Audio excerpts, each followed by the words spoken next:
Horizon 6 has been with us for nearly 2 months now. Um, and me personally, I'm quite enjoying it. I know a lot of people don't feel the same way and kind of see why. There's a lot of things about it. It just feels a bit samey. Every game since 3 has been pretty much the same thing. The only difference with this one is you don't get everything, like you don't have access to everything straight away, which I guess you technically don't in 5. I guess the point is you're not a superstar in this one. You are a nobody. You still get supercars and race cars and stuff thrown at you 24/7 and millions of pounds, but progression. Um, yeah, a lot of people don't feel the same. I mean, it's better than 5. Put it that way. Still think 1 and 3 are the best, personally.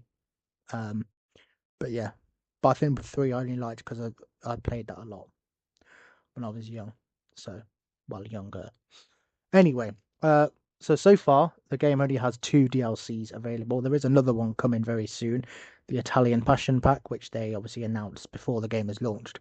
But yeah, the 2 DLCs you can currently buy, and the 2 DLCs that were available at launch. You have the Welcome Pack, which gives you a couple of Forza Edition cars, and then um, no, sorry, it gives you like pre-tuned stuff. Pre-tuned versions of cars already in the game, so they're like optimized for their class or whatever.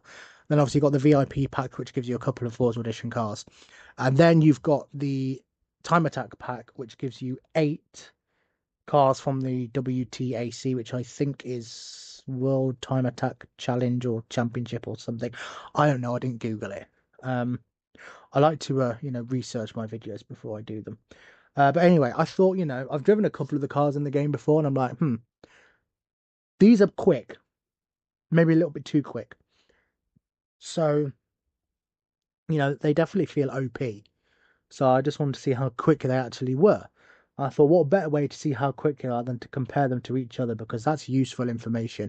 That's definitely going to help with your playthrough of the game. So I did it. I timed all 8 of them.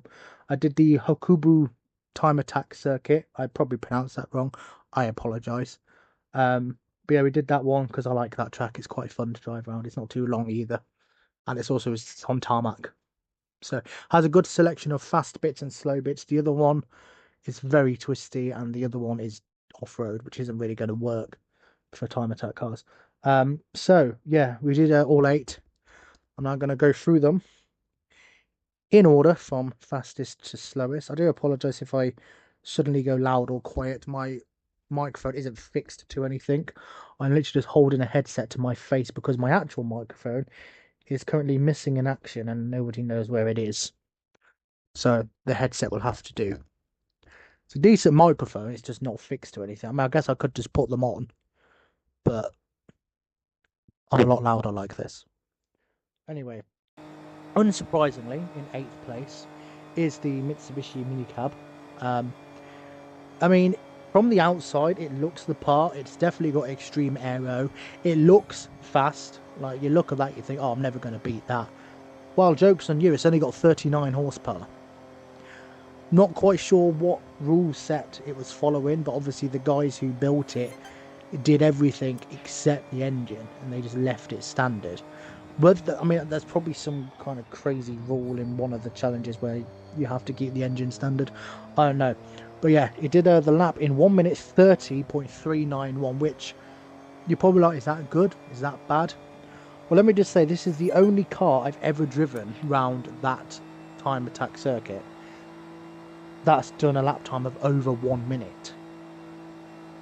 Every other car on this list has done it under 1 minute, and this was 1 minute 30. So do with that information what you want. But yeah, it's not quick, unfortunately. It's very easy to drive though, because you can basically take every corner flat out, which is a bonus. I mean, apart from the hairpin, which you have to brake like half a second. But to be honest, you probably could take it flat. So, if you get the angle right. Anyway, 7th place. Bit disappointed about this one, I'll be honest. It's the Supra. It's got 700 horsepower, so it's definitely not lacking in power. I mean, there's at least 3 cars I can think of that have got less than that. Yet it was just shit, to be honest. It didn't handle very good. That was the problem. It's not that the straight line speed was bad. That was perfectly decent. It was just the handling was just crap. I don't know if it's just because it's lacking in aero quite a bit. Well, like the aero is not as extreme as the other cars, and you can really tell. It just doesn't want to go around corners. To be honest, it's the only car in the DLC that feels like it's driving on a road rather than a Scalextric track. If you get what I mean. But its lap time was 53 seconds, 0.135. That was the best I could. I mean, to be fair, I only did like 2 laps. I did 1 practice lap and then a full lap. To the best of my ability with minimal practice. I'm sure there's people out there who can get it around faster, but 53 was the best I could do. And to be honest, I'd be hard pressed to do it under 50. To be honest, I think getting the Supra under 50 would be nearly impossible. So what's important to know is that all of these cars are completely stock as they come from the factory or whatever, the garage. I haven't messed with the tuning setup at all, so they are completely standard as you get them from the auto show, basically, which you get them for free because they're DLC. Anyway, 6th place is the Honda Integra at 49.315. Now this one's interesting because it's front wheel drive and it's got 551 horsepower, which makes you think this is going to be a pig to drive, but it wasn't actually. It wasn't that bad. The only thing I did find is when exiting the hairpin there was a bit of torque steer. So obviously low speed corners, when you put your foot down, it does kind of just go in whichever direction you're facing, and it's very hard to stop it from doing that unless you completely let go of the accelerator. But it's not that bad. It's not as bad as I thought it would be. I mean, given what the most powerful front wheel drive road car ever, I think, is the Focus RS 500, 350 horsepower front wheel drive, and that was a handful. I mean, I haven't driven one personally, but a lot of people who driven it said it's a bit of a handful. Yeah, so that for a front wheel drive car with over 500 horsepower, it really wasn't that bad. I thought it'd be worse than it was. So yeah, that's 6th place. Very, very close ahead of that is the S2000 at 49.265, so only 50 milliseconds faster, basically, so less than a tenth of a second. Yeah, so that's yeah, sorry, yeah, that's the difference between them. I haven't scripted this for you, you probably tell that. Me personally, the S2000 was probably one of the more fun cars to drive because it's rear wheel drive, but it's not got a stupid amount of power. It's only got like 670 horsepower, I think, so it's not undrivable. It's quite fun. It's a little bit leery, and if you lose your concentration, you probably will make a hash of it, but it does keep you on your toes because, you know, it's quite rewarding. Like, it's one of those things where if you do get it right, you're like, oh damn, it makes you feel like a much better driver than you actually are. But obviously it's quite down on power compared to the other cars. Like I said, it's only 670, so it's not the fastest thing in a straight line, but it's so much fun to drive. Yeah, and I feel like as well, you probably could make a decent drift car out of it as well if you set it up properly, put some slippy tyres on it. But yeah, 4th place was the Honda CRX, 47.930. Now this one's also front wheel drive, and this didn't really have the same problem as the Integra with the torque steer, at least not as noticeable. I mean, I think it did a little bit, but it wasn't as bad. The main problem I found with this, which is actually surprising that it got such a fast lap time, it was slow, like really bloody slow in a straight line. Like, if it didn't feel like a time attack rate, it just felt like a souped up Honda Civic. It didn't feel that quick, but in the corners it was literally like the tyres were glued to the road. I barely had to brake across the whole, I mean, apart from like the really sharp corners. I think I went probably about a good 85% of the lap without braking or letting off the throttle. In The problem is, I think the problem with the CRX is the exact opposite of the Supra. Crap in a straight line, but absolutely ridiculous in the corners. The Supra is pretty damn quick in a straight line, but absolutely useless in the corners. So, but obviously on this track, the former is the preferable option, which is why the CRX was so much quicker. So yeah, the CRX was just a bit weird to drive, a bit boring, I dare say. You know, there's not really much going on. A lot of cornering speed, not a lot of acceleration. Just didn't feel like you needed much skill to drive it. So just, I mean, fast, but not very rewarding. Third place was the Honda Civic. Now this one, on paper, should be an absolute nightmare. Because it's front-wheel drive, as with the other Hondas. But unlike the other Hondas, this one has 800 horsepower, which shouldn't be safe, really. I mean, if you had a road-going Civic and you put 800 horsepower in it, people would force you to write a will, and suddenly start befriending you, if you know what I mean. Yeah, but surprisingly, it was a lot easier to drive than I thought. I mean, obviously the torque steer was quite bad on the exit to the hairpin, as you know, it's 800 horsepower front wheel drive car it's going to be. But other than that, it wasn't that bad. It was quite pleasant to drive. Obviously, it wasn't twitchy like the S2000 was, but it flowed through the corners really nicely, and the gearbox is perfectly set up. It's just a nice car to drive. Anyway, the time on that one was only a little faster than the CRX. It was 47.546, so less than half a second quicker than the CRX. So really, those two are pretty inseparable. I mean, like I said, the only reason I guess the CRX was almost as quick is because of the cornering speed, because straight line, no chance. It just felt really slow. But also, there's another thing about the CRX, as you probably see on the footage, really hard to see out of, because of that stupid sticker on the window. But yeah, that's only a problem if you're driving first person view. Right, we're into top two now. Second place, Nissan Skyline 46.512. Now this is, there's only two cars in this DLC that have over 1,000 horsepower. This is one of them.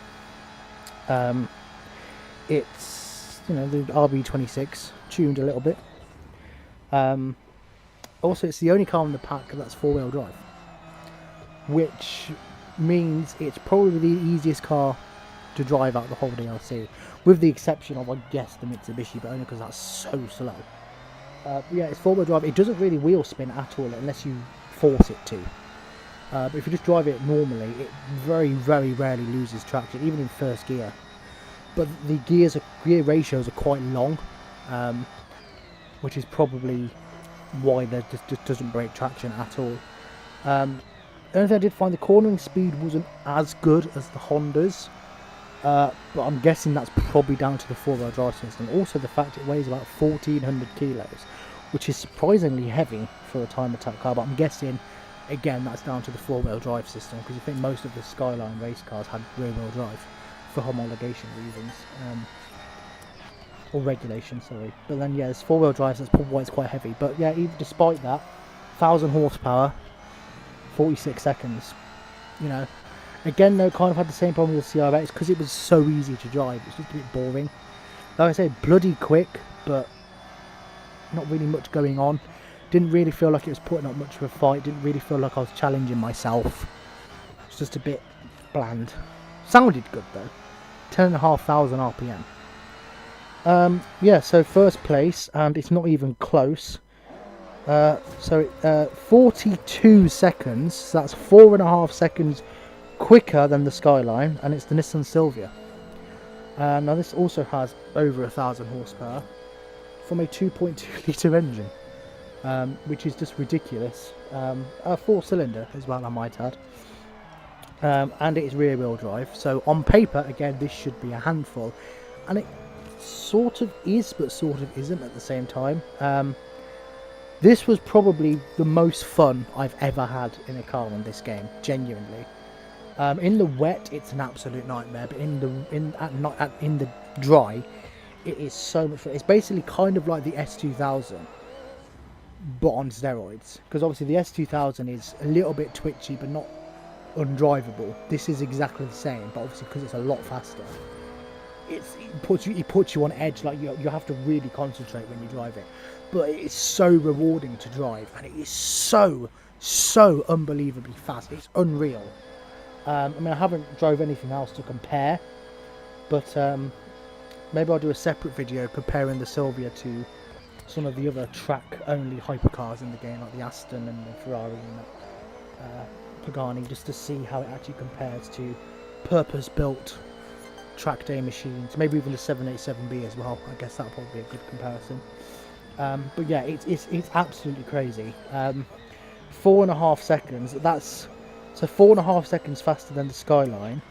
11 seconds faster than the Supra. That's a week on that track. That is ridiculous. I'm not even going to compare it to Mitsubishi. I mean, actually, it could have done 2 laps before the Mitsubishi had finished 1. That's how fast it is. It's absolutely ridiculous. And so much fun to drive as well. It's not that hard to drive, which is good. Because I really would, honestly, the only one that was genuinely really difficult to drive was the Supra. Because it's just shit. It's got all the power, but none of the handling. So it's just crap. But yeah, the Silvia, easily the best car. Well, speed-wise. Probably the most fun to drive, the most rewarding to drive. If I could pick my top 3 cars purely on how nice they are to drive, Silvia would have to go first, then the S2000, then the Civic. Actually, the Civic was a lot of fun as well. CRX and Skyline are easy to drive, but as I said, a bit boring. The Integra's fine, I guess. So, yeah, the Integra's fine. The Minica is just, well, it's really slow. So I can't think what reason you'd need to use that, to be honest. But yeah, it's there if you want it, I guess.